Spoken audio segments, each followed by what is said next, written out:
Career peak స్టేజ్లో ఉండడంతో super star Mahesh Babu చాలా జాగ్రత్తగా సినిమాలు సెలెక్ట్ చేసుకుంటున్నాడు.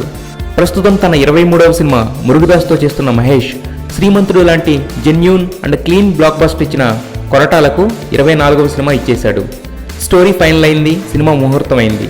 ఇక ఇప్పుడు ఓన్లీ 25th మూవీ గురించి రకరకాల విషయాలు వినిపిస్తున్నాయి. మహేష్ 25వ సినిమా త్రివిక్రమ్తో ఉంటుందని ఆల్మోస్ట్ కన్ఫర్మ్ అయింది. కానీ బ్రహ్మోత్సవం తర్వాత టీవీపీకి మరో సినిమా చేస్తానని కమిట్ అయ్యాడు మహేష్. మహేష్ కోసం వంశీ పైడిపల్లి స్క్రిప్ట్ తయారు చేసుకుని వెయిటింగ్ లిస్ట్లో ఉన్నాడు. దీంతో మహేష్ 25వ సినిమా వంశీ పైడిపల్లితో ఉండొచ్చని అంటున్నారు. అంతేకాదు ఆ సినిమా ప్రీ ప్రొడక్షన్ కూడా స్టార్ట్ అయిపోయింది. ఈ ప్రెస్టీజియస్ ప్రాజెక్ట్ మ్యూజిక్ డైరెక్టర్గా తన మెలోడియస్ ట్యూన్స్తో మ్యాజిక్ క్రియేట్ చేస్తున్న గోపీ సుందర్ని తీసుకున్నారు. ఊపిరితో వంశీ పైడిపల్లికి క్లోజ్ అయిన గోపీ సుందర్ హిట్ రేషియో కూడా ఈ సెలక్షన్లో కీలక పాత్ర పోషించింది. 25వ సినిమా అనౌన్స్మెంట్కి దాదాపు 1 year టైం ఉన్నా అప్పుడే ఇంత క్రేజ్ వచ్చిందంటే మహేష్ స్టామినా అర్థమవుతుంది.